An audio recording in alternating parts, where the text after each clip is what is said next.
Una película no nada más es para entretener, nos tiene que mover cosas, nos tiene que hacer sentir, confrontar, sanar también. El pasar más allá de me gustó o no me gustó. Si tienes un mal guión, aunque le pongas toda la tecnología y todos los efectos del marketing, pues no va a llegar. Le invertimos 3 años escribiendo ese guión. Cada susto tenía una razón de ser. Cuando llegábamos al set, pues no estaba el efecto hecho. El director que busca que su película sea comercial, también se puede apropiar de la historia y meter lo que él quiere contar con esa historia. Y esas son las mejores películas comerciales. George Lucas, pues también la relación que tenía con su padre, pues es la relación de Luke Skywalker con Darth Vader. Ahí es donde esas películas encuentran su corazón desde que se están haciendo. Ford Coppola las ha dicho muchas veces, y a mí me lo ha dicho cuando he platicado con él, pues es mi familia, no es una historia de mafiosos, es que las mejores películas siempre tienen que ver con la ironía. Tú como alguien que hace una reseña dices, pues esto es como el caviar de Marvel, y me dice, va a ir tu nota de portada, mi artículo sobre Superman, y ahí me enamoré del periodismo.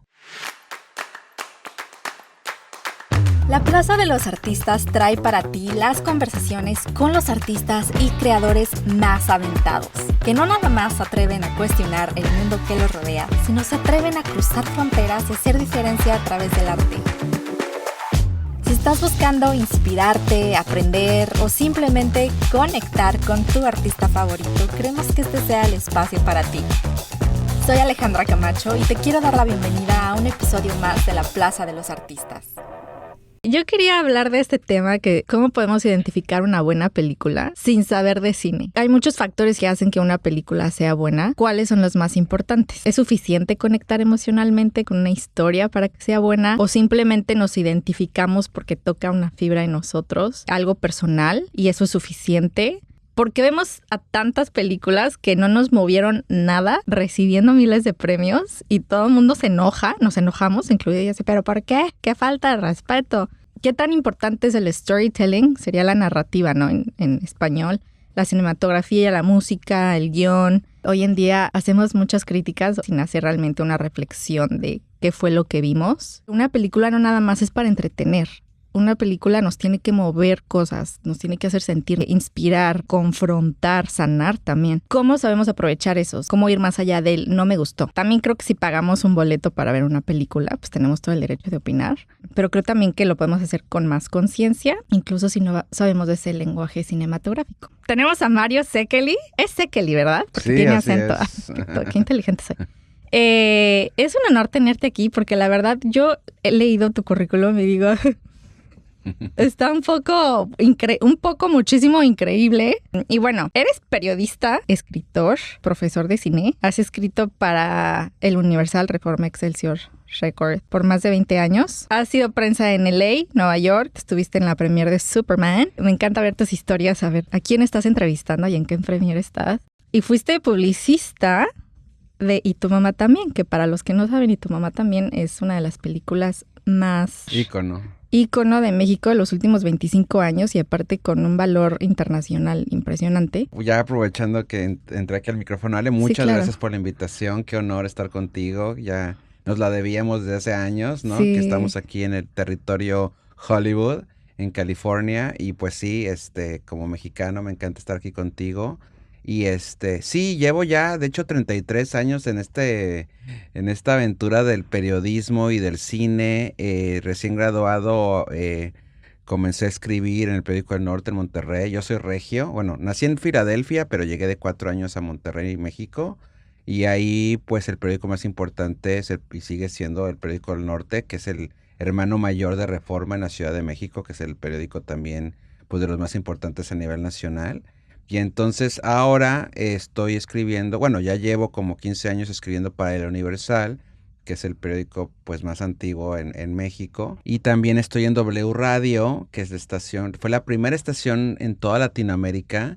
Y como ustedes recordarán, pues de W Radio salieron las estrellas que se volvieron las celebridades y actores del cine que se conoce como la era de oro del cine mexicano, ¿no? Ahí empezó a cantar Cricri, Agustín Lara, Lola Beltrán, todo el mundo comenzó ahí en W, Pedro Infante, Entonces, ¡Wow! ¡Qué impresión! Entonces en esa estación, ahora que se dedica más a las noticias, es una radio más hablada, que también tuvo una era muy linda, hablando de nuestro tema de cine, porque en los 80 el conductor principal era Alejandro González Iñárritu. Ahí él tenía el programa en la mañana, como ustedes aquí en Los Ángeles tienen. Cada ciudad en México hay uno que se llama Ya Párate, que es de la estación hermana, de hecho, de W, que se llama Los 40, que te saludan ahí jóvenes, pues más bromistas, y ya vamos a trabajar, ya vamos a estudiar, y te ponen canciones, y hacen entrevistas y todo. Ese era Alejandro González Iñárritu, que tenía de compañero de mesa a Martín Hernández, que luego Martín Hernández, cuando ya Iñárritu años después se dedica a hacer cine, pues Martín Hernández es el que hace el sonido de sus películas, y Martín ha estado nominado al Oscar 2 veces. Y bueno, Alejandro pues tiene sus premios ya Oscar, tiene 4 al parecer, a recordar, y ha sido nominado más, y es el que hizo Amores Perros. Entonces, así como cineastas como Orson Welles en Estados Unidos, que empezaron haciendo radio y luego acabaron haciendo una de las mejores películas de todos los tiempos, según críticos y académicos, que es Ciudadano Kane, pues Iñárritu, fíjate, ahí está. Entonces, bueno, eso nada más es para dar, no es por mí, sino es nada más porque aprovechar para contar la historia de estos medios, porque a veces están que ahí. muy pocos saben, sí. Ajá, porque a veces siento que es padre qué escuchamos o qué se escucha en un país como México para aquellos que ya no vivimos ahí. Y también escribo para la revista Esquire, la versión en español que se edita en México. Y también gracias a eso he podido hacer entrevistas de portada, pues también a celebridades de Hollywood o allá en México o en el mismo Latinoamérica. Entonces, pues en esas estamos acá, corresponsal y miembro de los Globos de Oro, ya para acabar el comercial. Y soy votante de los Globos de Oro acá. Es votante de los Globos de Oro, señoras y señores. No cualquier cosa. Oye, pero me gustaría saber cómo llegaste de México acá y todo ese camino. Yo sé que es bastante. Cuéntanos un poco para tener contexto. Sí, bueno, la verdad es de que me tocó la oportunidad hace 10 años que voy a cumplir ahorita en Los Ángeles, que precisamente el verano del 2015 recibir una llamada por parte de un estudio de una celebridad acá en Hollywood que estaba teniendo un proyecto de hacer televisión para el canal de FX Network. Y como sabían de que yo estaba en el mundo del guionismo y necesitaban a alguien porque la oficina principal estaba en Nueva York, entonces necesitaban que aquí en Los Ángeles hubiera alguien que los representara con los guionistas para recibirlos en la oficina, los guionistas, a lo que le llaman aquí pitcharte una historia, ¿no? Que te proponen una historia, un argumento, un guión, y ya pues el estudio al final dice si le interesa o no producir eso, ¿no? Y pues fue algo muy chistoso hablando del destino, porque cuando yo estudié comunicación en el TEC de Monterrey, allá en los 80s, inicios de los 90, pues el maestro de guión se burlaba. Yo siempre tengo cosas con mis maestros de la escuela, porque el maestro de guión decía, ay Mario, ¿tú crees que tú nada más vas a llegar a Hollywood con tu guión y te van a abrir la puerta y lo van a leer y van a decir vamos a hacer la película? Y pues acabó siendo de que yo era el que estaba del lado del escritorio recibiendo a los guionistas para decir si se podía hacer no su serie, lo cual fue muy chistoso. Y lo mismo me pasó, y ahorita que hablabas Superman, con mis otros maestros de la universidad, porque yo llegaba en los 80 con mis cómics en la mano, porque los leía entre clases, ¿no? Yo me quedaba todo el día en la universidad porque estaba lejos de mi casa. Y los maestros y algunos compañeros, que voy a empezar a decir sus nombres ahorita. Tú... Ventílalos. Entonces, me decían que, pues sí, se le hacía como simpático o hasta infantil de que un estudiante de 18, 19 años estuviera leyendo cómics, ¿no? Y pues ahora con todo lo que ha pasado con el universo Marvel y DC, con Superman y Spider-Man y los X-Men y Avengers, pues siempre me vuelto y les digo, miren quién tenía la razón al final, porque pues es una industria millonaria. Sí. Y curiosamente muchas de las historias que han adaptado al cine son las que yo estaba leyendo ahí en los 80. Sí. Entonces fíjate que hablando de cómo llegué aquí, yo te quiero poner como referencia una edición que yo tomé recién graduado de comunicación precisamente. Yo estaba trabajando en una productora que hacía videos, como le llaman aquí, industrial videos, o sea, videos de capacitación. Y de repente un día llego a mi casa y veo que en la sección internacional del periódico El Norte había una nota de cable, o sea, del servicio de cable que decía que al final del año iban a matar a Superman. Por primera vez DC Comics iba a matar a Superman. Esto estamos hablando de 1992. Ok. Entonces, yo como venía de, como te cuento, de andar leyendo los cómics, pues dije, ¿cómo van a matar a Superman si adoro a Superman? Y además de niño vi a las películas de Christopher Reeve en los 70 y en los 80 y... No.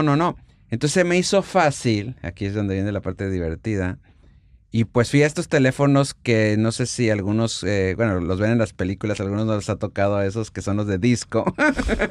A mí sí me tocó. A ti sí te tocó.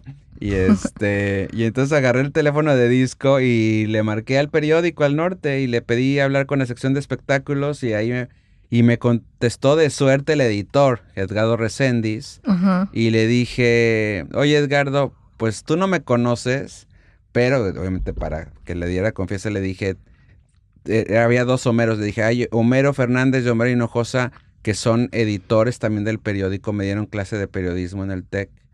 Y Juan Manuel Navarro, que está ahí en tu sección de como reportero, fue mi compañero de clase.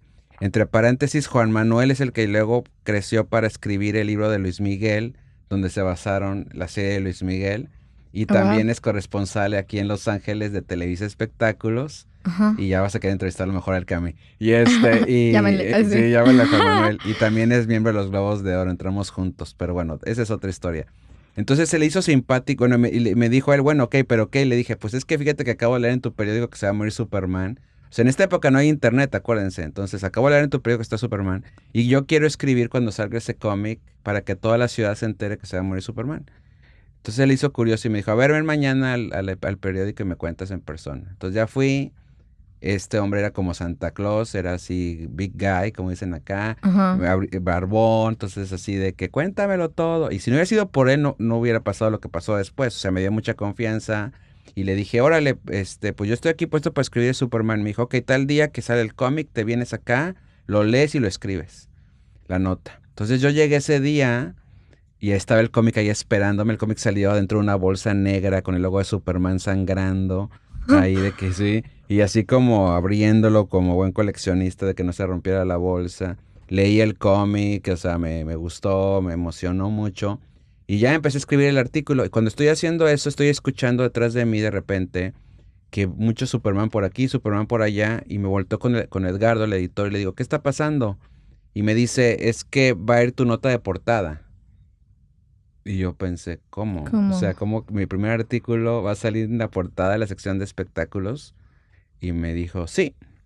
Y entonces tenemos una hermosa diseñadora llamada Noemí, a nivel creativo, bueno, como persona también, y ella, lo que hizo es que dibujó la lápida de Superman, la lápida del panteón, del cementerio, puso el logo de Superman como clave. ¿Cómo se llama? Esculpido, ¿no? Ujú. Y en el cuerpo de la lápida puso mi artículo. Entonces, bueno, pues me fui a mi casa y en la mañana siguiente, como a las 5:30 de la mañana, 6, se escucha que pasa la motocicleta con el repartidor del periódico. Escuché el golpe del periódico afuera de donde estaba estacionado el coche de mis papás. Salí corriendo en pijama como si hubiera literalmente llegado Santa Claus. Y ahí estaba el periódico, lo abrí ahí en pijama sentado en el piso y la portada de la sección de espectáculos era mi artículo sobre Superman. Y ahí me enamoré del periodismo, porque dije, esto ayer no existía y ahora está en toda la ciudad, porque además el único periódico que leía en la ciudad era el Norte, o sea, el periódico más popular. Sí. O sea, si yo no hubiera hablado de que quería escribir esto jamás hubiera sucedido. Y si yo no hubiera sabido de Superman leyendo los cómics tampoco. Y si no hubiera sabido escribir tampoco. Y si el editor no hubiera creído en mí y el diseñador tampoco. Entonces me di cuenta no solamente que fue mi impulso creativo, sino un trabajo de gente que creyó en mí y que creyó en la historia. Ujú. Porque también el editor se la jugó de que quién es este chico. De hecho, al final pusieron Mario Sekeli, experto en cómics. Y yo dije, bueno, yo nomás los leo, ¿no? Sí. Pero tenía que justificar el editor. Y años después me enteré que en un periódico es muy, o sea, nunca te firman tu nota la primera vez. Pasa como por lo menos medio año, todas tus notas están firmadas como staff del periódico. Y hasta que llega un tiempo ya te validan y dicen, ok, ya va tu nombre. Y yo mi primera nota fue de portada con mi nombre y hasta me pusieron que era experto. Entonces, es magia que sucede, pero tú la provocas, ¿no? Por estar ahí. Yo nunca he creído, siempre que me piden consejos de entrar al medio, oye, ¿a dónde mato el currículum? No mandes el currículum a ningún lado. Yo también he sido jefe y es una fila de currículums que vas a agarrar el que está de mero arriba. Esa es la suerte del destino, que esté el de mero arriba. Pero fuera de eso, mejor averigua dónde quieres trabajar y busca a la persona que sería tu jefe. Y en el caso del periodismo, lo que yo digo, ¿quieres escribir en GQ? Ya le voy a dar lata al editor de GQ. Pues ve, compra 3 GQs, lee el estilo, busca un tema que crees que le pueda llamar la atención, escríbelo, va y se lo mandas. Y ahora con internet se lo mandas y dile, el día que tú puedas, lo publicas, no te preocupes. Pero el día que te publiquen, aunque se tarden 3 meses, pues ese día ya vas a decir tú, yo escribo en GQ. Claro. Y vas a buscar trabajo ya diciendo, a mí ya me publicó GQ. Entonces, nunca esperes que... Lo peor que en este planeta es el Departamento de Recursos Humanos. O sea, ellos no van a ser tus aliados. Tú eres el que tienes que venderte a ti mismo. Sí. Bueno, esto fue para decirte que guts. Superman me puso en esta línea directa. Y por eso la premier de Superman que fui aquí en Hollywood significó mucho para mí. Porque la vida está llena de círculos, ¿no? Incluso Superman ha tenido otras películas, otras series. Cuando se casó Superman en la serie de televisión, pues me tocó la suerte de escribir esa nota. Bueno, todo lo de Superman lo escribía yo en el periódico, porque después ya entré formalmente al periódico y luego al Reforma y creé una sección que se llamaba Gente Chiquita, junto con el mismo editor Gado Reséndiz, que en paz descanse. Creamos una sección para niños para hablar de cómics y de películas animadas y de aventuras. Y una cosa que yo siempre tenía en mi cruzada es que yo no quería que los periódicos, yo quería que el medio mexicano dejara de hablar de la fantasía y la ciencia ficción como los monitos, los marcianitos. Ay, qué cosa tan simpática. Y eso es muy infantil. Yo quería que se le tratara la misma seriedad que una película ganadora del Oscar o que literatura más reconocida, por llamarlo así, ¿no? Y el tiempo me dio la razón porque pues, la Comic Con se llena cada año en San Diego de puros entusiastas, fanáticos y hombres mayores que se dedican a leer y a escribir y a hacer esas cosas. Y mujeres, obviamente. Igual también yo desde el inicio vi que las mujeres también eran fans, pero eso te tardó un poquito más de rato para reconocerse a nivel general. Y pero pues también ahí está. Y ahora con las influencers y todo, pues ahí el tiempo les dio la razón de que también ustedes tienen su colección de cómics o de anime, por ejemplo, o de muñequitos, o no, van a convenciones igual y se apasionan igual.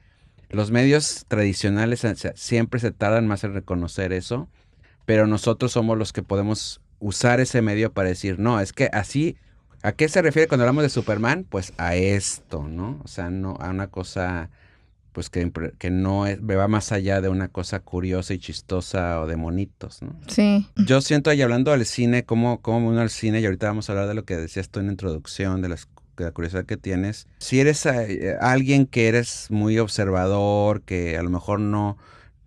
y no se trata con ser introvertido o extrovertido, pero si estás viendo siempre el mundo que te rodea y estás leer entre líneas lo que está sucediendo, pues a lo mejor tus trabajos que van a estar más a modo tienen que ver con el mundo del periodismo, de contar cuentos o contar películas, hacer storytelling, o de ser analista o ser investigador, ¿no? Eres curioso, puedes ser científico. Yo creo que primero parte todo esto de quién eres tú y luego, porque cuando nacimos, o sea, si te pones a ver cuando empezó el mundo en el principio, cuando estaba el hombre y la mujer sola, pues no existían trabajos. O sea, el nombre del trabajo se lo inventó el hombre, ¿no? Hombres y mujeres. Dijeron, esto se llama ser agricultor, esto se llama ser pintor, esto se llama... Pero no existían, o sea, si te quieres decir la creación o Dios o los dioses... No pensaron en el tema trabajo. Eso es un invento de nosotros. Pero lo que sí existe es que hay necesidades allá afuera y que hay maneras y que cada persona es diferente. Y cada persona va a engancharse con esa realidad de manera diferente. Y entonces si esa persona se apasiona en cómo se engancha con esa realidad, entonces va a ser muy bueno en eso y va a ser diferente. Y la gente lo va a voltear a ver cuando venga ese tema. Bueno, happens to be, sucede que hay muchas que necesitamos que alguien siembre y hay este grupo de gente que sabe hacerlo, pues entonces que ellos lo hagan. Y necesitamos a alguien que cuente que nos fue bien en la cacería o nos fue mal y que hay osos, pues entonces que alguien lo pinte. Entonces empezaron a pintar por eso las cavernas, ¿no? O alguien tuvo la sensibilidad de decir, oigan, pues ustedes todas las noches vienen aquí en la fogata y nos cuentan sus aventuras, pero la verdad ya vamos en la tercera generación y pues mi hijo no sabe del abuelo que cazó un bisonte de 20 metros, ¿no? Entonces, pues, ¿por qué lo voy a pintar para que todo el mundo se acuerde de eso, ¿no? Sí. Y entonces ahí nace la pintura y la historia, alguien está contando ya la historia. Es una manera, yo siento, más natural de cómo somos, el encontrarnos, y en este caso con el arte, ¿no? Y entonces el cine es un medio de expresión. Entonces ya si vamos a lo que estabas contando al inicio, ¿por qué vamos al cine? Pues hay diferentes razones, ¿no? El cine nunca va a perder esta vocación, y yo siempre lo relaciono con un circo, ¿no? Porque fue un invento para divertirnos. Ya yendo a cómo vivimos el cine, pues el cine, para empezar, bueno, el cine existe porque viene heredando toda esta tradición, por una parte, digámosle, tecnológica, de cómo al principio se pintaban las historias, no había pinturas, que era la única manera visual de decir, mira, con este dibujo, con esta pintura me transporto a otra ciudad, a otro país, a un ambiente, una casa, a un bosque, a la vida de Jesús, a la vida de los reyes, o sea, el pasado, el presente, incluso al futuro, por pinturas. Luego viene la fotografía, que imagínate, la primera vez que ves que se vio una fotografía era, Dios, es que esto es una pintura, pero no es una pintura, ahí está. Ujú. Así como cuando yo ahorita abro la ventana y me asomo a la calle, es igualito la foto. Entonces ese ya realismo ya estaba ahí por la fotografía. Pero también la fotografía desde el inicio exigía a un ojo detrás que expresara algo, que encuadrara, ¿no? Que dijera, esto es lo que quiero, de este parque quiero nada más este árbol donde al lado hay una fuente. Ujú. Y llegaba Susanita y decía, no, pero de este parque yo quiero el columpio con los niños, y de esta no, yo quiero el globero, y así. Entonces, mira, en tu encuadre se ve el globero y el árbol, y en el otro nada más se ve el globero y la fuente. Entonces, cada quien tiene su punto de vista sobre contar algo visualmente, ¿no? Y de ahí vino también los primeros dibujos que curiosamente se iban a transformar en cómics, que eran historias dibujadas, con globitos ahí que se están contando los personajes y contar escenas de uno a la otra, y ahí es donde se empieza a meter también, obviamente desde los inicios, el teatro, ¿no? El teatro que tenemos una recreación de una realidad o de una ficción con actores, pero también lo vemos en un escenario que es un cuadrado, si te quieres poner a pensar así, o un rectángulo, y empieza a haber ahí un asunto también de storytelling. Entonces cuando llega el cine, pues para empezar, el cine lo primero que hace es que los hermanos Lumière, cuando lo inventan en Francia, dicen, pues voy a fotografiar mi vida, ¿no? O sea, regando el jardín, dándole Gerber al niño, ¿no? Yendo Sí, al sí, sí. parque, o yendo a la estación del tren, o yendo a la salida de los trabajadores de mi fábrica. Entonces el cine nace con esta vocación de retratar, pero ya es un retrato en movimiento. Y lo que hacían, no sé si tú sabes, se me hace muy simpático, es que decían de repente, ok, vamos a estar, por decir aquí, vamos a estar en la Alameda el sábado de 5 a 7, con nuestra cámara de este nuevo aparato que inventamos, que es el cinematógrafo. Ujú. Entonces, si quieren salir, vayan, ¿no? Entonces la gente iba y se vestía así súper, sus mejores ropas, porque iba a salir en esta foto en movimiento. Y ahí Ajá. estaba la cámara de los Lumière y paseaban enfrente, ¿no? Y entonces a la otra semana les decían, ok, nos vemos la próxima semana aquí en la carpa, como un circo, con palomitas, y vamos a vernos, se van a ver ustedes ahí en la pantalla. Entonces la gente emocionada iba a verse, ¿verdad? Y ahí es como se empezaron a conectar con el cine. Era una cosa más documental, pero era su vida y un pedacito de sus historias de vida. Ujú. Entonces luego viene otro francés que también estuvo en esa primera proyección, que se apellida Méliès o Méliès, y dice, pues yo creo que esta cámara la podemos usar más que para Que para retratarnos, fotos. para vernos nosotros, que está bien padre porque pues finalmente, imagínense, era como la fascinación cuando por primera vez tuvimos el iPhone, ¿no? De mira todo lo que se puede hacer con un teléfono. Ya no salen las fotos borrosas, y mira, y la encuadro y la mando y la subo y parece que estoy ahí, ¿no? Ujú.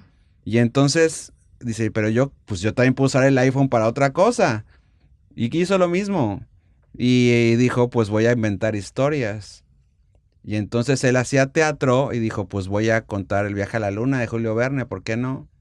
Y entonces ponía la cámara con un tripié frente al escenario teatral y recreaba todo el viaje a la luna y en el camino había otras personas que también estaban haciendo experimentos y por ejemplo había uno que es mi historia favorita que estaba desde una azotea filmando la calle, los carros pasar. Y entonces, acabó, pues además eran peliculitas que duraban minutos, la cinta dentro de la cámara. Y la misma cámara se transformaba en proyector. Entonces llegó a su casa, reveló la película como una fotografía, pero en este caso era la película. Ujú. Y la proyectó y estaba en la calle, es la cámara fija y de repente viene un carrito en la calle y de repente pasa algo, parpadea y el carrito se transformó en una carroza fúnebre de caballos llevando a una caja con un muerto, ¿no? Y entonces dijo, ¿qué pasó aquí? O sea, ¿cómo que el carro se transformó en una carroza de caballos? Ah, entonces checo y es que hubo un problema en la cámara que dejó de filmar unos cuadros, unos segundos. Ajá. Y entonces coincidió de milagro, de los dioses del cine yo llamo, y en ese mismo lugar estaba pasando la carroza cuando regresó a la máquina a grabar. seguir Ujú. filmando, y entonces ya se inventó el efecto especial ahí, de poner una cosa y luego que aparezca otra, ¿no? Sí. Y así fue, entonces es una cosa muy artesanal, muy mágica. Méliès lo dominó, pues el padre de los efectos especiales, el viaje a la luna, que lo vemos en muchos homenajes, en el mismo Moulin Rouge, ahí con Nicole Kidman y Juan McGregor le hacen un homenaje al viaje a la luna. Y y eso hace que la gente ahora vaya a pagar por ver películas de ficción, ¿no? Pequeñas historias. También estuvo en los Nickelodeon en Nueva York con Edison, que ponía la monedita y veía estas pequeñas historias. Ujú, ujú. Pero en realidad el cine como explota y por eso la mayoría de los que estamos fuera de Estados Unidos siempre le damos la paternidad a los hermanos Lumière porque ellos sí crearon el concepto de proyección en un teatro. Ujú. Y entonces ahí se vuelve una experiencia de comunidad. Entonces, ¿por qué vamos Claro. al cine? Pues para divertirnos primero que nada, porque vas a salir de tu casa y vas a pagar dinero y vas a llegar y vas a divertirte y vas a olvidarte de tus problemas. Pero también es un asunto, como lo decía hace ratito, de empatía. Nos gusta vernos a nosotros.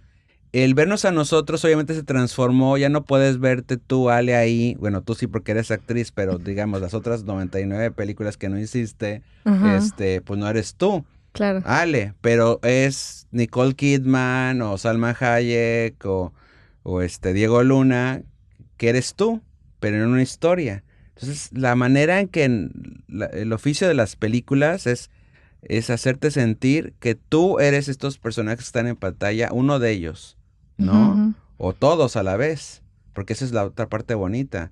Si tú ves Titanic, tú como mujer no es que todo el tiempo seas Rose, tú también eres Jack, tú también, es más, a lo mejor tú me dices ahorita, yo soy más Jack que Rose porque yo sí compré mi boleto de lotería, ¿no? Y me lo gané y me vine a Hollywood a la aventura y yo nunca era, yo no estaba en esta etapa de que me toque casar para realizarme, ¿no? Ujú. Pero a lo mejor en otra etapa de tu vida tú dices, me siento como Rose estancada, ya soy una actriz famosa, pero no pasa nada más, ¿dónde está mi Jack? Alguien que quiera compartir esta aventura, ¿no? Claro. Y entonces eso es donde empieza el cine. Entonces está bien ir al cine para eso, para divertirte y para identificarte, ¿no? Ya lo demás es, como tú estás diciendo desde el inicio, como cuando salimos del cine, de hecho hay un concepto aquí en inglés que se llama Parking Lot Movie, que es Ujú. la película que nada más hablas de ella entre que saliste del cine hasta tu coche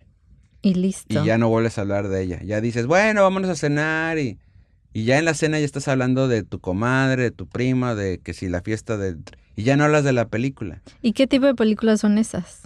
Pues muchas de las películas que lo que le llaman también coloquialmente, que es las popcorn movie, las películas que se dicen en México, dicen mucho, por ejemplo, una película palomera, ¿no? Ujú. Que es para pasar el rato, ¿no? Claro. Que está bien, o sea, porque, o sea, no está mal comerse un helado también, que te va a durar el gusto ese ratito, no creo que estés 3 horas después pensando en qué rico estuvo el helado. A lo mejor sí, pero será un instante, ¿no? Porque las películas palomeras, ¿cuáles vendrían siendo? ¿Tú crees que las películas de Marvel son palomeras? No, bueno, es muy buena pregunta. Yo creo que, mira, a mí nunca me ha gustado el término palomero porque para mí ir al cine es como un evento. Entonces, no se me hace creo que le quita mucho el poder a lo que es el acto de ir al cine, el decir lo que consumes viendo la película, ¿no? Porque pues entonces parecería que lo divertido es irte a sentar a un lugar a comer palomitas. Bueno, pues para hacer eso, pues puedes ver muchos lugares, no pagues 17, $20 o lo que tengas que pagar en tu país para ir a comer palomitas, ¿no? Ujú. Entonces, pero entiendo el concepto, entiendo que son como historias más que te olvidas, experiencias más que te olvidas, ¿no?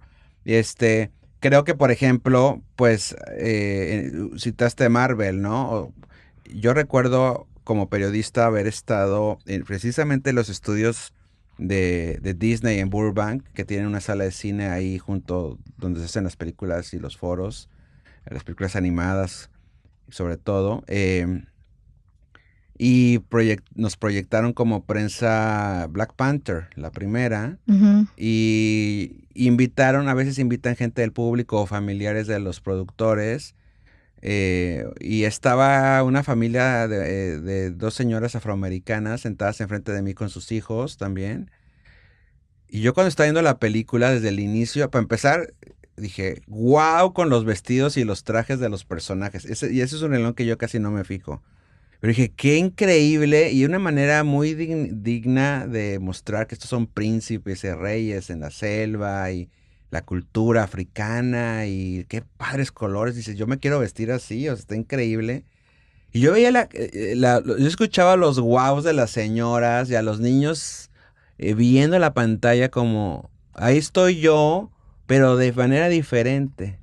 Y desde ese momento dije, esta película va a ser un trancazo porque está presentando a la cultura afroamericana de otra manera, muy digna en un mundo de superhéroes donde ellos son los reyes de Wakanda y Wakanda Forever y todo. Y claro que yo, que soy latino, nieto de un húngaro, hijos de mexicanos, muy blanco, eso no importa. O sea, lo que importa es que yo era este príncipe que quería ser elegido para salvar a Wakanda, ¿no? Ujú. Entonces, la película, bueno, acabó siendo nominada a Mejor Película del Oscar. Entonces, claro que tú, como alguien que hace una reseña, dices, pues esto es como el caviar de Marvel, ¿no? Porque lo Sí. lograron en todos los sentidos. Nos entretuvieron, nos crearon una experiencia de escape, nos dieron personajes entrañables, nos dieron grandes actuaciones de los actores, efectos especiales, y además rinde honor al cómic original.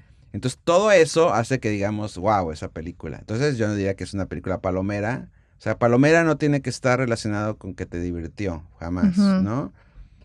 Y siguiendo, y es la primera vez que en la vida que utilizo ese concepto, pero para hablar de esta ligereza, Sí, pues sí, hay otras películas de Marvel que, pues, se nos olvidó. se nos olvidaron. O sea, ahorita estoy pensando en ellas y se me olvida porque pues no trascienden, ¿no?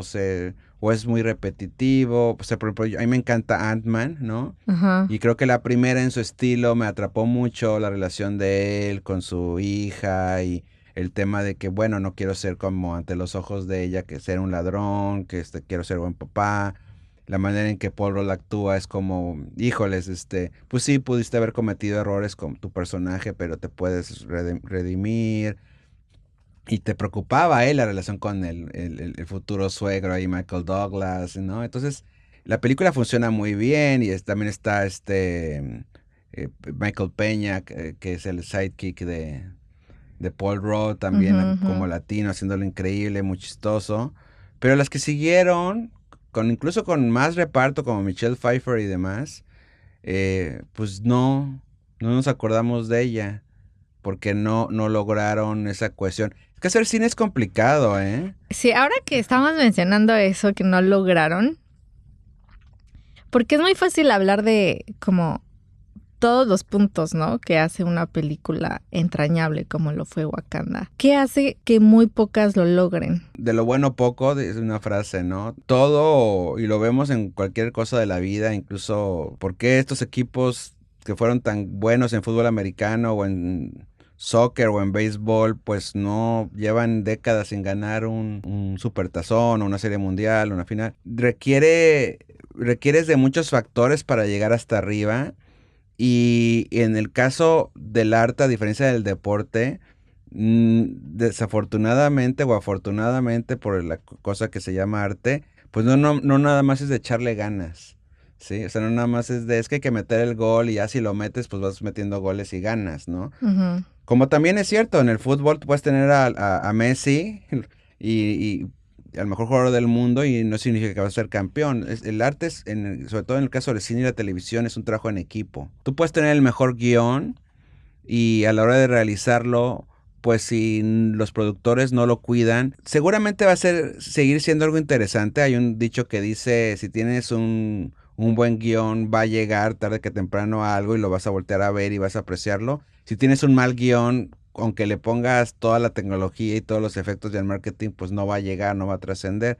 Sí, hay mucha verdad en eso, pero también es cierto que un buen guión, si los actores no son buenos, si la escenografía está chafa o no está buena, si muchos factores, si no lo saben dirigir, pues también no va a llegar a donde tiene que llegar, Uh-huh. ¿no? Porque se va a ver como un producto mal hecho, ¿no? Entonces vas a decir, chin, tenía buena historia, lástima que todos estos factores le echaron a perder, ¿no? ¿Cuál crees que haya sido un guión increíble? Que tú dijeras, qué buen guión, pero qué mala película, tenía mucha potencia. Mira, te voy a contar algo aquí, ahora sí que ya me diste confianza de como consultorio, y no que diga yo que es una película increíble porque yo me involucré en esa película, pero es como complicado a veces ver algo, un buen guión, o sea, como saber la historia detrás de las cámaras. Pero yo trabajé en el remake de Hasta el viento tiene miedo, la película esta que sale Marta y Gareda, y la verdad le invertimos 3 años escribiendo ese guión. Cada susto tenía una razón de ser y se confeccionaba una manera de ser, pero tuvimos unos productores que fueron la verdad muy mediocres y que cuando llegábamos al set pues no estaba el efecto hecho porque no le invirtieron el dinero y el tiempo para construirlo. Entonces tuvimos que reescribir muchos de los trucos y luego eso también ocasionó que se perdía tiempo y entonces a veces ya el director tenía que filmar, tenía 1 hora para filmar pues lo que se hubiera filmado en 3 o 4, ¿no? Uh-huh. Y entonces pues todo eso, la pantalla como tú bien sabes, nunca miente. Sí, no. Si tú haces algo que no salió, ahí se va a ver. Sí. Si el actor está en las carreras, ahí se va a ver. Si el efecto no está bien hecho, ahí se va a ver. Entonces la película cuando salió, pues sí había comentarios de, ay, está mal hechota. Y yo así como que queriéndoles llamar a cada medio, pero es que si hubieras visto, lo que estás viendo es un milagro. Lo que quedó es un milagro, porque no sabes todos los problemas día con día. Incluso cuando se hizo la corrección de color, lo hicimos con un corrector de color internacional buenísimo. Y estaba la copia hermosa, los colores, las luces. Pero cuando hicieron el transfer a las copias que se iban a proyectar, estaban mal hechas. Borraron la información de la computadora. No me preguntes cómo. Sí. Y salió como si no solamente como si no se hecho la corrección, sino como si hubiera sido para mal. Entonces decían, parece película hecha en video, o sea, de casero, ¿no? Y así pero es que no estaba así, te lo juro. Entonces sí, un equipo de producción puede echar a perder una película. Un gran guión. Un gran guión en este caso, un gran guión. Ajá. Bueno, un guión, en el caso de lo que le estoy platicando, pues un guión que yo creo que estaba bien, ¿no? Sí. Pero habrá casos de grandes guiones, ¿no? Y entonces, pues bueno, ahí está. La factura de hacer cine implica muchas cosas. Ya cuando vas a hacer una reseña, digamos que te quieres ver un poco más, y es muy buen punto lo que tú dijiste al inicio, el pasar más allá de me gustó o no me gustó, que desafortunadamente yo siento que las redes sociales promueven mucho eso. Es horrible. ¿Sabes? Yo siempre me fijo en los comentarios. Sí. Y digo, ¿esto qué? ¿y esto qué? ¿Y esto qué? Que hay mucha ignorancia, no en mala onda, sino porque nos tomamos como esa libertad, ¿no? De decir algo cuando no tenemos el conocimiento. Ok, sí, es una cosa, para los que nos dedicamos a esto, pues sí, hay un momento en que tenemos que entender que lo que antes era las cartas al editor, que veíamos en el periódico como en la época que te contaba de Superman. Ahora son los comments. Pues sí, ahora era... Y fíjate que una cosa que era como una pista de lo que iba a pasar años después me sucedió porque pues yo obviamente escribiendo de cine, pues no recibía casi comentarios porque tenías que tomarte la molestia de escribir una carta, de veras, en tu hojita en la mano o en máquina de escribir y mandarla al periódico para que lo leyeran. Por eso se llama cartas al editor, ¿no? Y después sí evolucionó al mail. Había un mail del editor, entonces tenías que tomarte la molestia ya nada más de escribir el mail y mandar el mail. Pero no había ningún lugar afuera donde ponías tú tu comentario. O sea, no existía la red social como tal.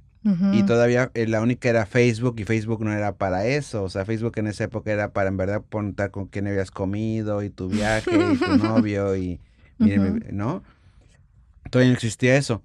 Pero me acuerdo que en esa época yo estaba escribiendo Star Wars y Star Wars es mi tema. Si Superman es mi tema, bueno, Star Wars es mi vida. O sea, desde el día 1 que me inspiré yo viendo la película de niño, dije, esto me quiero dedicar. Y entonces una vez escribí Ewok mal, es la criatura esta del Ewok. Para mí son ositos. Sí, exacto. Ahí está sin nada. No, está bien. Y resulta que alguien sí escribió y dijo, oye, pues es que no se escribe así Ewok.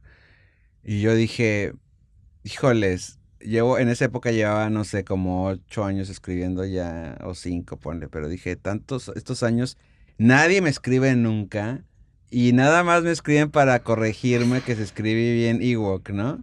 El tiempo que se tomó para hacer eso. Ajá. Y la otra vez fue cuando yo era editor de Es Más, que fue el sitio de Televisa, que ahorita ya desapareció, ya es parte de Televisa, espectáculos o deportes, pero en esa época era un servicio de noticias llamado esmas.com que sucedió del 2000 al 2005 más o menos.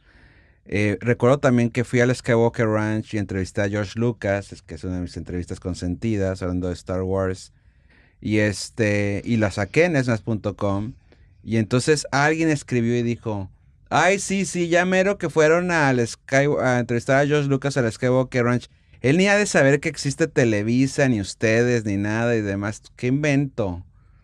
Y yo sí le dije, pues aquí está el nombre de la persona de mercadotecnia de 20th Century Fox, márcale con gusto y te va a decir que sí fui a San Francisco a entrevistarlo, ¿no? Ajá. Entonces, fíjate, mis únicos 2 comentarios sobre cosas que yo había hecho eran, pues sí, tóxicos o para destruir o para... Porque el del Ewok se vale, pero el tono como estaba escrito era como yo sé y tú no sabes, ¿no? Y el otro pues sí estaba desde el inicio no creyendo que nosotros hicimos esa entrevista. Entonces, eso ya se magnificó con las redes sociales y entonces estás viendo, como estás diciendo tú, Ale, pues comentarios tóxicos todo el tiempo, comentarios de que todo busca dividir y entonces... todo, absolutamente todo es, bueno, tú eres esta era contra la otra era. Marvel contra DC. Ahora con Superman, que si David contra Cavill, ¿no? Del otro Superman. Y entonces, esa es la manera que existe, por lo menos a nivel red social, de hablar del cine. Y yo apenas ayer estaba platicando con un chico que está trabajando en el programa de cine que yo colaboro. Y él también es influencer, y le dije, oye Carlos, es que yo entiendo tu trabajo, y si es así, pues así tiene que ser, pero a mí, de mi generación hablando, pues yo quiero saber más cómo está la película, ¿por qué tenemos que ponernos a pelear entre todos? Porque entonces ya no estamos hablando de la película, estamos hablando de otras cosas, ¿no? Que si el actor, que si es mejor que el otro actor, o sea, no es, y entiendo el apasionamiento, pero antes el apasionamiento que yo crecí era más como, si viene una nueva Star Wars, bueno, ¿por qué Darth Vader fue papá de Luke? ¿Por qué? Y vamos a meternos con los personajes y entonces, ay, nos acaban de decir que Leia es la hermana de Luke, oye, pero entonces, ¿cómo está esto? Ay, esto me recuerda a tal mito, tal historia, y nos apasionamos ahí. No ponemos a decir cuál es el mejor Darth Vader o cuál es la mejor Leia o si Star Wars contra Star Trek, o sea, no. Y ahora existe mucho eso, ¿no? Sí. Existe mucho la separación. Ayer me estabas comentando que existen películas. ¿Tú crees que se hagan películas para los críticos y los filmmakers y otras para la audiencia? Porque ¿cómo podemos entender que películas les vaya muy bien con los críticos y muy mal con la audiencia y reciba tanta mala crítica? Bueno, es muy, muy, muy buena pregunta. Un poco tratando de contestar como diferentes ángulos, como colocar la cámara en diferentes ángulos para contestarlo. Yo creo que tiene que ver, o sea, la gente que hace las películas, pues obviamente hacer una película, aunque sea una película independiente, es caro. O sea, no es un dinero que tú sacas de tu cuenta de banco, ¿no? Uh-huh. Entonces, la manera de reponer ese dinero, por lo menos para seguir haciendo más películas, o sea, la que sigue, pues es que le vaya bien en el cine, ¿no? Ya sumado a eso, pues ya que si la televisión, que si el DVD cuando existía y todo eso, ¿no? Okay. Pero eso habla de una preocupación porque le vaya bien. Ahora, eso no precisamente sucede en todas las partes que conforman los que hacen la película. El productor, por naturaleza, sí va a querer que le vaya bien porque pues, se dedica a eso, a armar proyectos de cine y entra el dinero, sale el dinero, él tiene que vivir de algo de ese dinero y el que sigue y el que sigue y el que sigue y entonces quiere que le vaya bien. Los directores es diferente, hay directores que tienen más la vocación de decir, sí, yo estoy haciendo esto para que la gente lo vea y por lo tanto me pongo a pensar cómo la gente va a recibir esto y entonces busco tendencias, personajes que estén ya hablando, temas que les preocupen y hago una historia sobre eso. Y hay directores que dicen, no, yo quiero contar esta historia que para mí es importante y si a la gente le interesa que bien y si no, no. Pero en esos mismos directores hay directores con conciencia que dicen, ok, sí, pero no voy a poderme manifestar así en el mundo. Yo tengo que ir con un productor y le voy a decir, voy a jugar contigo como equipo y mira, esta historia para mí es muy importante y claro que puedo jugar al juego de hagamos que sea este producto más apetecible para el público. Por decir, si yo quiero contar la vida de un hombre que jamás salió de su departamento por qué circunstancias y quiero contar su vida, pues va a ser diferente si es Juan Charasqueado o el actor más famoso en esa época, en ese año de las telenovelas, ¿no? Oye, pues ya él es mediático, o sea, la gente va a decir, ay, mira, voy a inventar el nombre, Juan Escutia, que es el Latin Lover nuevo en las telenovelas, hizo una película independiente donde solo es él y un cuarto, pues voy a verla, ¿no? Claro. Entonces, hay maneras de... Y luego ya está el más extremista que dice, pues a mí no me importa, a mí no me dices ni qué actor ni nada, aquí está.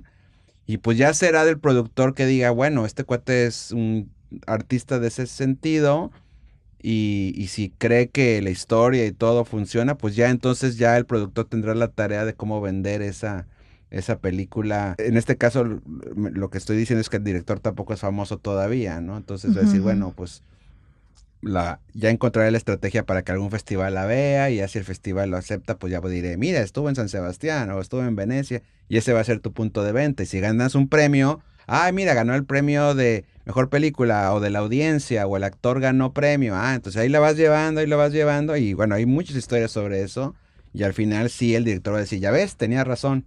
Y pues sí, tenía razón, pero también pudo haberle no salido, ¿no? Entonces esa parte también muy subjetiva y de suerte también un poquito, ¿no? Uh-huh. Entonces, ese es en el aspecto de cómo el acto creativo de hacer las películas, ¿no? Hay directores, por ejemplo, por decir ahorita Spielberg, que te pueden crear un E.T. el extraterrestre, que es una película que tiene mucho appeal comercial, que además ya Spielberg era famoso por haber hecho Tiburón y Encuentros cercanos del tercer tipo, pero él dice, bueno, esta historia para mí es personal, porque no es nada más es un extraterrestre que llega a la Tierra y un niño lo va a ayudar, sino ese niño soy yo, Steven Spielberg cuando era niño.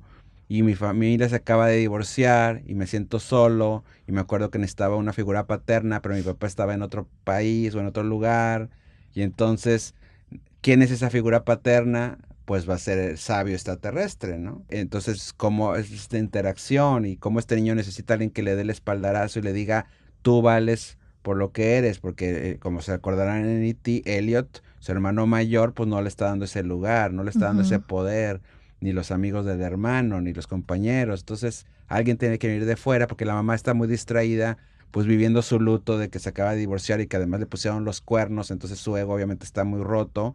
Y aunque es muy buena mamá, pero no tiene tiempo para sentarse con Elliot. Va a llorar aquí, Ale.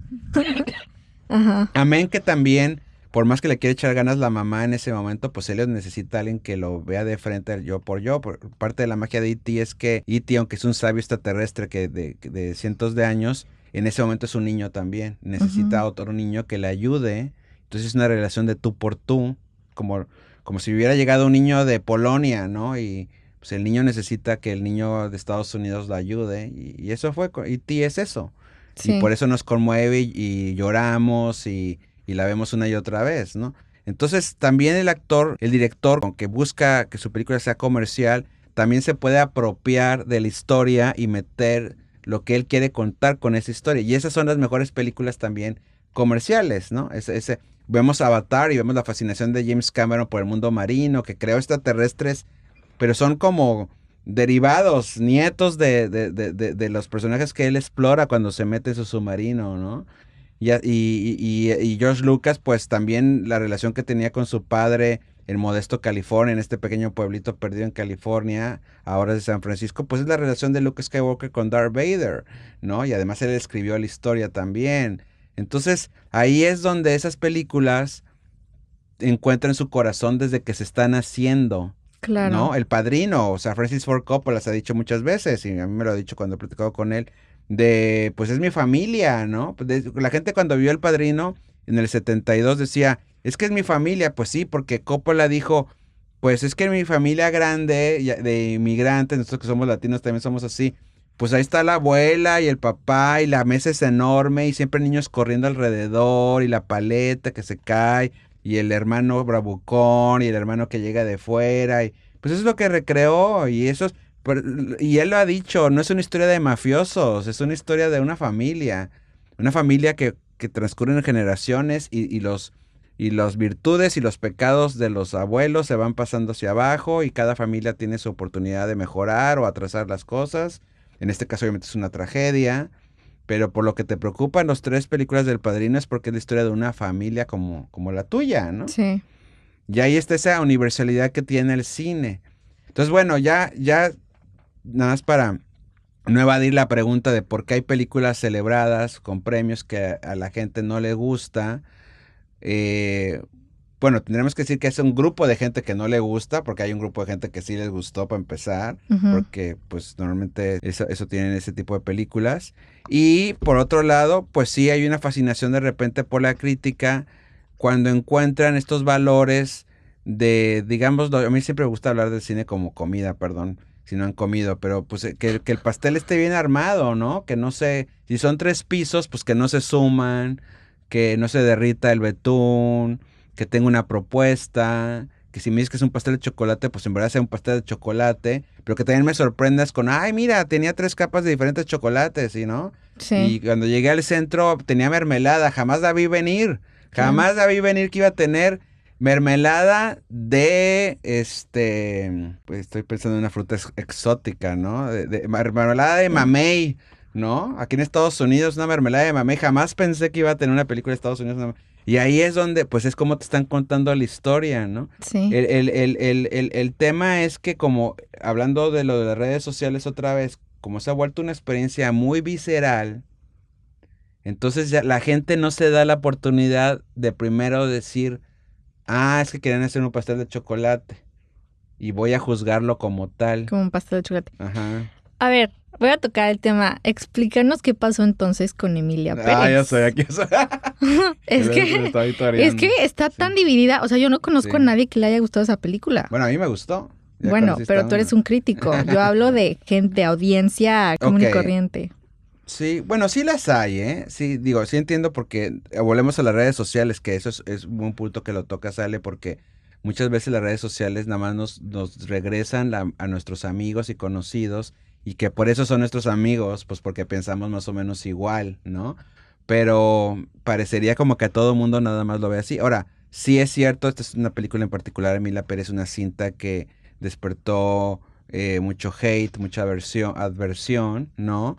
Yo te voy a decir mi experiencia con la película. Por favor. Yo cuando fui a ver la película, fuimos de las primeras audiencias aquí en Estados Unidos porque venía de ganar en Cannes los premios que ganó, entre ellos Mejor Actriz, que fue Carla y también estaba Selena Ujú. Gómez y Adriana Paz, nuestra compatriota mexicana. ¿Y cuál es la cuatro? Eran cuatro, ¿no? Selena Zoe.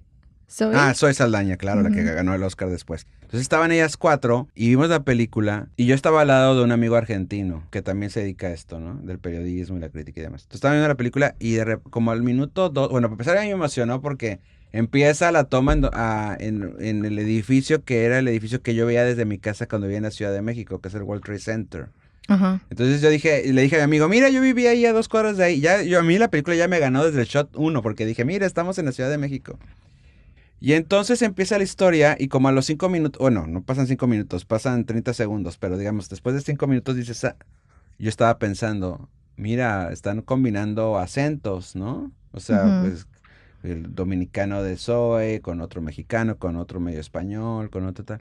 Y entonces me dice mi amigo argentino, bueno, es que estos no están echándole ganas al acento, no Ujú. están haciendo el esfuerzo porque todo se oiga más como un mismo acento y obviamente como mexicano, ¿no?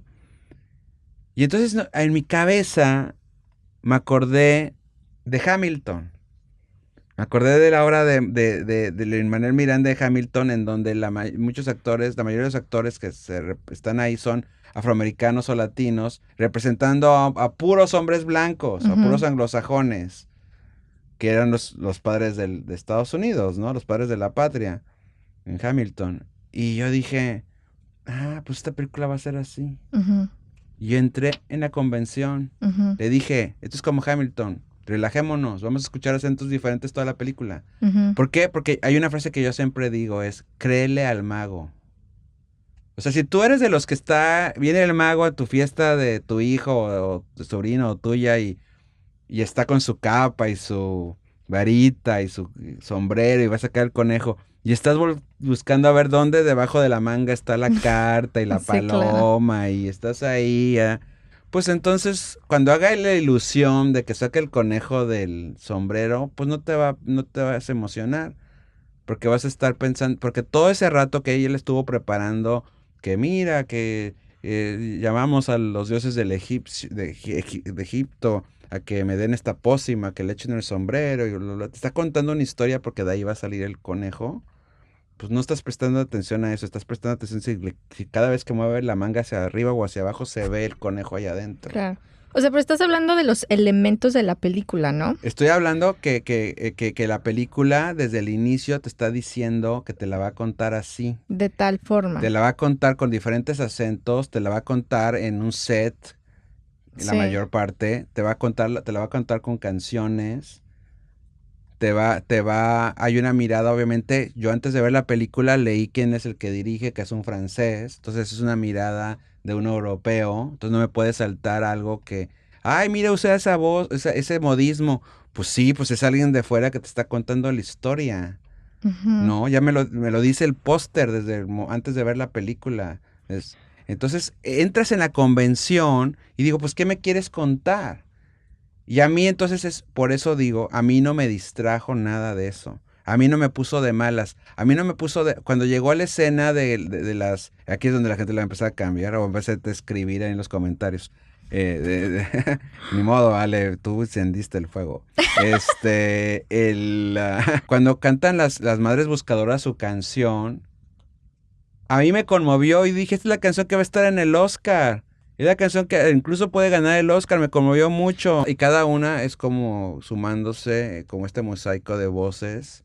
Ahí estoy, y luego lo transforma, ahí estamos. Entonces crea de la tragedia de cada persona, de cada mamá, se vuelve la tragedia de toda una comunidad. Ahí estamos. ¿no? Ujú. Y no nos están viendo, ¿no? Este es un asunto de visibilidad y de que la sociedad está haciendo otra cosa mientras que nosotros estamos viviendo esta tragedia. Y la tragedia de nosotros es la tragedia de la sociedad, pero la sociedad no lo está queriendo ver. O sea, había varios niveles de cosas que yo estaba viendo ahí y etcétera, ¿no? Entonces me lleva a esta historia, entendí, se me hizo interesante la metáfora de este hombre que quiere ser mujer y y bueno, decían después, ¿no? De que por qué nada más porque se hizo mujer ya se va a sensibilizar, pues porque es un cuento. ¿Por qué Lobo eligió a Caperucita y por qué cuando llega Caperucita a la casa y está viendo que no es su abuelita en sí, todavía le pregunta, ¿por qué tiene los ojos tan grandes, nariz? Porque es un cuento sobre otra cosa, Sí, sí, sí, claro. ¿sí? Sí. Entonces, la gente siento que va a ver, yo no estoy diciendo que la película sea buena o mala, yo no me estoy diciendo cómo yo la percibí. La gente va mucho al cine hoy en día queriendo ver la película que trae en la cabeza, Claro. ¿sí?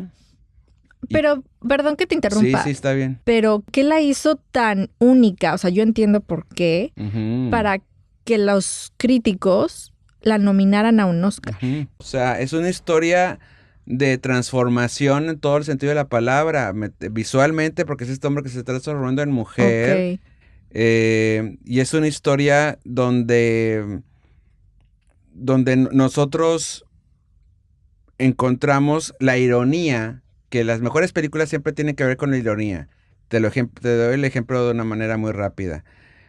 Qué ironía que la mujer estoy hablando de Titanic, se va a un viaje de cambiar su vida, de vivir en Europa, Estados Unidos, está buscando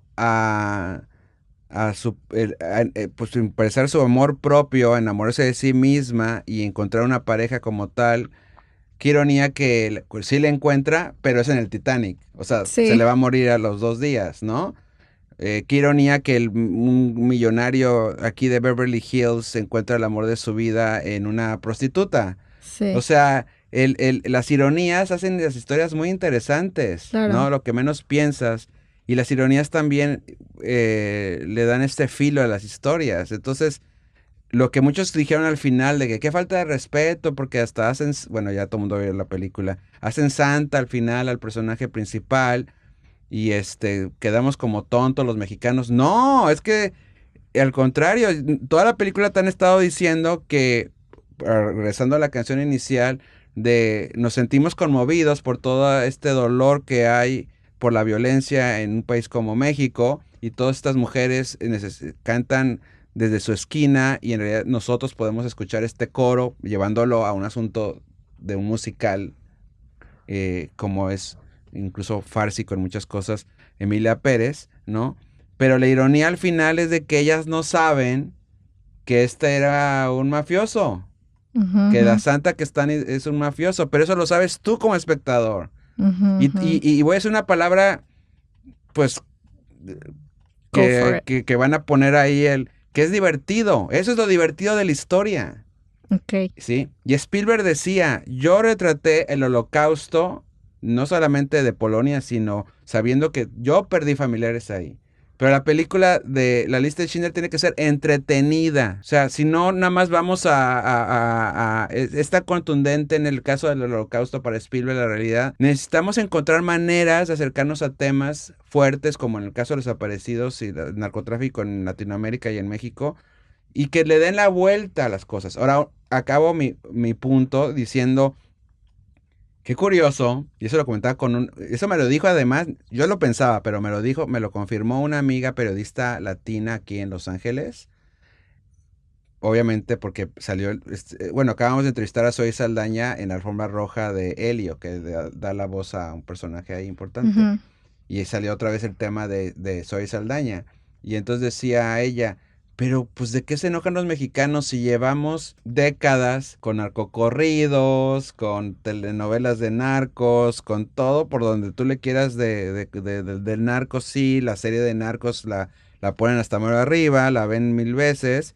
Y luego cuando alguien de fuera agarra esos mismos arquetipos y situaciones y personajes y los hace una película. Ay, no, es que yo no soy eso. No, no, no, ¿por qué se burlan de mí? Oh, qué falta de respeto. Porque lo hizo un extranjero. Porque Creo que eso fue el hizo un problema. extranjero. Sí. Y el problema, y no voy a defender de más a Jack, porque también sé que porque se ve que es una persona especial, no se hace favor a sí mismos, dio respuestas en donde, o sea, además muy curioso porque yo conocí el caso de cómo se filmó esa película por diferentes personas que conozco que trabajaron ahí, y una de ellas era de que sí hizo una investigación, o sea, sí vivió unos meses en México. Incluso le trajeron a cineastas respetadas mexicanas a que consultaran el guión y demás. Sí hubo un trabajo ahí de campo, como se dice, y entonces no es que este pedacito que sacaron de una conferencia de, pues es que no sé cómo es México, nunca he ido, nada más, ¿no? Que por cierto, y si hubiera tiempo, y la verdad es que ahorita todavía sigo saturado del tema, pero en 10 años a lo Wow. mejor me gustaría hacer un documental porque tú agarras cada declaración de redes sociales de los influencers. Ujú. Ah, es que ya dijo esto el director. Es que la actriz dijo eso. Y en todas agarran un pedacito, no dan contexto y a veces hasta la traducción está mal. O sea, en todas. Entonces, aquí lo que es peligroso es que la gente se va con la finta, como decimos en México. Ah, ya porque este respetuoso influencer dijo eso, pues es lo que fue, Claro. ¿no? Entonces, bueno, yo no te voy a decir que Emilia Pera sea la película que estamos esperando para cambiar la historia del cine, pero sí creo que es una película. Me tocó incluso estar en una plática donde Guillermo del Toro entrevistó al director, James Cameron también se expresó, todo el mundo hablaba sobre el esfuerzo, por no decir otra palabra, y las ganas, por no decir otra palabra, del director de contar una historia con mucha pasión, con mucho corazón. Los actores, o en este caso las actrices, se desvivieron por hacer sus roles. Y a mí ya después, cuando ya estaba la controversia a lo más arriba, yo la neta se me olvidó de hablar de la película y empecé a defender actrices, porque ya se Sí. metían con ellas y lo hicieron hasta el último segundo con Oscar en mano. Yo estaba en esa sala de prensa y una mexicana hizo una pregunta muy malintencionada para incomodar a Zoe Saldaña, y en México lo estaban celebrando que se hizo esa pregunta. Y yo siempre digo, a ver, ahora sí que ¿dónde está la solidaridad o sororidad Ujú, femenina? ujú. Es como si tú te casas y te digo, ¿cómo te sientes, Ale? Espero que bien, porque hablé con tus papás hace rato y están llorando de que les vas de su casa y que te vas a vivir en otro país y demás. Sí, y te Co- es y- mi boda. Exacto, y tú con el ramo acabas de salir de la iglesia. Sí, sí, Entonces, sí, sí. imagínate, a ese nivel hemos llegado donde se vuelve todo una excusa para vaciar, pues yo no sé si es un poco el efecto árbitro de un campo de fútbol, ¿no? De todos lamentamos a su progenitora, al árbitro, para desahogarnos. Pues ahora todos nos dedicamos a destruir gente por deporte, Sí, claro. Sí, es un deporte. para hacernos sentir validados. Oye, no, qué bueno que te la pregunté porque yo sí quería saber, porque yo sí me cansó, o sea, me cansó el grado de que yo abría Instagram y todo era tirándole yo ya barbado. Y me encanta ese punto de vista, ¿sabes? Qué bueno. Bueno, ese Que es el chiste, ojalá platicarlo. Sí, abrir los ojos a las demás personas que hay que darle la vuelta, verlo de diferentes perspectivas. Es que fíjate, Ale, es una cosa que a mí me dio al final más tristeza. Que me di cuenta, porque te lo juro que entre los que me tiraban mis comentarios en mis redes y entre que yo también me metía ahí de curioso a otras redes, a otros sites para ver qué se decían y opinaba algunos comentarios como queriendo explicar, me di cuenta que nadie, o sea, es muy triste, absolutamente, solamente una persona me pasó, pero esa fue en vivo, Ujú. pero nadie. Y ese fue incluso en la sala del Oscar, que me dijo, oye, ¿por qué te gustó como mexicano? Pero nadie está dispuesto a cambiar su punto de vista. Este chico me dijo, qué bueno lo que me dices, voy a pensar, porque puede ser que haya 2 o 3 puntos ahí que no había concebido. Sí. Entonces yo ya le dejo ya la tarea a él cuando vuelva a ver la película o se quede meditando va a decir, esto que me dijo Mario, pues mira, no lo he visto así. O sí, yo sigo con mi punto de vista, está bien, pero el chiste es hacer ese ejercicio, pero que todo el resto no haya habido nadie que haya dicho, oye, me hiciste pensar, oye, pues sí es cierto, no lo había visto desde este ángulo. Pues entonces eso habla, pues yo perdón que lo diga así, pero eso habla más de la persona que ya Sí, de la película, ¿no? claro. Porque yo sí platiqué con las actrices y yo sí escuchaba la apertura de, mira, hablé con los compositores, por ejemplo, los compositores, es que mira, yo con los compositores, de hecho, la compositora es súper tierna, es una mujer súper tierna y con su esposo hizo las canciones. Cuando yo sacaba el tema decía, pero ¿cómo? ¿Cómo que están dolidos? No entiendo. O sea, esta canción se hizo con un chorro de cariño, con un chorro de compasión, un chorro de empatía. ¿Cómo? ¿Por qué están ofendidos, no? Y ganó el Oscar y ella se pone a cantar una estrofa. Mm, Se la se me comieron acuerdo. viva. ¿Quién se cree para cantarla? Oye, pues acaba de ganar un Oscar por eso. Sí, O sea, ¿por qué no la puede cantar este cantante se me fue argentino cuando ganó su Oscar por motocicletas? En ese año le tocó la mala suerte que no dejaron a los compositores cantar las canciones. Y cuando ganó el Oscar cantó una estrofa, porque es tu momento, nunca vas a regresar claro. ahí, o piensas que no vas a regresar ahí, ¿no? Y con Zoe Saldaña, fíjate, mi primera entrevista que tuve con ella fue por Star Trek, y le hablé sobre este tema de diversidad, de demás, cuando todavía no se usaba esa palabra, y ella dijo, es que cuando yo era niña no había muchos personajes que yo me identificara en la pantalla, hasta que hubo una actriz ahí que era como, ella es como mulata, entonces era mulata y dijo, mira mamá, esa soy yo, hablando de la empatía. Y ahí le nació el amor de un día ser actriz. Entonces, Mm, si ella cuando gana el Oscar dice, mamá, aquí estamos, aquí está, te lo debo a ti, yo sé que tiene esa conexión con la mamá desde que era niña. La gente en la calle, digo, no tiene por qué saber esta anécdota. Ay, ¿por qué se pone así tan a llorar? Y ay, qué ridícula que es. Oye, espérate. O sea, perdón que lo diga así, pero no sabes. Tú nunca sabes lo que está pasando en la cabeza de una persona como para asumir y por lo tanto destruir a alguien en una red social, pues habla más de ti que de la persona que estás destruyendo. 100%. Hay que olvidarse de las reglas del cine para disfrutar una película. Te voy a contestar como cuando yo veo las películas. Aun cuando soy crítico de cine, cuando veo una película, yo soy un espectador más.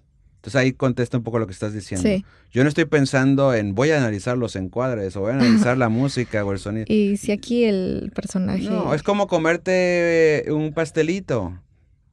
Pero si bueno, mi ejemplo siempre ahora voy a cambiar de comida a hot dog. O sea, yo me voy a comer un hot dog. Sí, exacto. Entonces voy a comer un hot dog, pues hay cosas que espero del hot dog sin pensarlas, ¿no? Una es que si lo agarro, pues no se va a desmoronar. Dos, que pues, esté caliente, eso lo voy a sentir en el primer segundo cuando lo agarre con la mano. Tres, pues que la salchicha se vea que la cocieron, ¿no? Que no esté cruda, ¿no? Claro. ¿No? Y entonces ya voy a dar la mordida y voy a saber que cada hot dog es diferente porque tiene que ver con a qué sabe ese pan y con qué sabe esa salchicha, más lo que le pusieron arriba. Sí. Pero, pero no voy a Ujú. juzgar al hot dog porque no sabe una hamburguesa o porque no sabe un pollo frito. Sí, sí, Mucha sí. gente empieza desde el inicio dando la mordida a esa película, incluso sentado en el cine, queriendo que sea otra cosa que la película no pretende ser. Roger Ebert, uno de los grandes críticos de cine, sobre todo en televisión, bueno, él escribía mejor que eso, pero se hizo famoso en televisión, decía eso, juzga a la película por lo que quiere ser. Entonces, no, el Padrino no quiere ser Star Wars y Star Wars no quiere ser el Padrino. Tú no puedes decir, ¿dónde está la densidad de relación padre-hijo en Star Wars como está en el Padrino? Pues es que Star Wars no quiere ser el Padrino. Star Wars es una fábula espacial, mitológica, ¿no?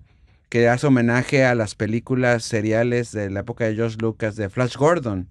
Eso no tiene que pasar con la tradición de los inmigrantes italianos en Nueva York por un libro que escribió Mario Puzo, que Coppola está adaptando, donde además es una crítica al capitalismo, por ejemplo, ¿no? Ujú. Entonces es diferente. Y, y eso es lo que son las cosas que yo voy a usar cuando llegue el análisis. Pero bueno, regresando a tu pregunta y rápidamente, disfruta la película. Y luego si hay cosas cuando yo le llamo, los reseñistas lo tienen mucho, que se le llama ojo entrenado. Tu ojo entrenado va a ser que aun cuando estás viendo la película y te sientes que estás arriba del Titanic y la estás viviendo, digas, ay, qué padre música está, ¿verdad? La música está. Sí. O, ay, mira la foto, no manches ese atardecer. Y por un segundo como que te sales de la película tantito y dices, qué maravillosa fotografía tiene esta película. Oye, no manches, están recreando el Titanic que se parte en dos. Parece que lo tengo enfrente, qué padres efectos, ¿no? Pero luego tú te tienes que obligar a decir, no, olvídate los efectos, olvídate que hay una orquesta, olvídate que es Leonardo DiCaprio que se ve más guapo o menos guapo. Estoy en el mundo del Titanic en 1912. Y ya cuando se acabe la película, ya dirás por qué te gustó y no te gustó. Sí. Pero hazte las preguntas, ¿no? Y puedo hacer lo mismo porque por ejemplo, que no pude ver esa película, Ajá. El sonido de la libertad. El sonido de... The Sound of Freedom. Dios mío, ¿por qué traes puros toritos aquí que me van a llenar? Porque me encanta. Nos van a porque llenar traigo películas que yo digo no puedo porque sé la técnica, sé la historia y sé el propósito. Bueno, el sonido de la libertad, lo que quieren retratar, el mundo que quieren retratar es muy interesante. Pues finalmente la pederastria, estas bandas internacionales que secuestran, la tragedia de las familias, en este caso latinas, que tienen confianza de que alguien va a venir a darles oportunidades a sus hijos para un grupo de banda, o ser actores, ser famosos y en realidad son captadores y demás. Y también un personaje americano que se conmueve con el tema y a través de, incluso se atreve a rebelarse contra su agencia de gobierno para salvarlos. Pero la manera en que está contada la historia, pues se nota, tiene un punto manipulador, ¿no? Tiene un punto, se ve que hay un panfleto y una agenda que te quieren decir que la cosa nada más puede ser, es una película que es o blanco o es negro, y llega un momento en que, pues si tienes un poco de cultura cinematográfica, dices, pues esto parece más bien una película de Rambo, ¿no? Del indestructible Salvador que va a llegar a rescatar, más que en lo que tú querías retratar, se supone que era el drama de estos niños secuestrados y la impotencia y cómo, o sea, la historia está muy bien filmada, incluso está muy bien actuada, pero llega un momento en que es así, manipuladora. Y el otro tema ya fue más allá de la película, que es cómo la distribuyeron y la publicitaron, ya clásica haciéndose sentir mal que si no la veías, pues estabas casi que pecando, ¿no? De no verla, era tu obligación poner dinero para esta película.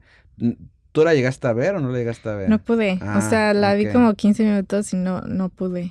O sea, ¿por qué no pudiste por verla? el tema, Sí, está muy plana. O sea, si yo quiero aprender de pederastia, prefiero ver un documental. Sí. Me explico, no una película que, como tú dices, tiene un fin manipulador. Y no, o sea, prefiero leer el periódico. Pues sí, o sea, eso es lo que dirían algunos productores también acá, dirían, pues para saber esto, mejor leerte el artículo, ¿no?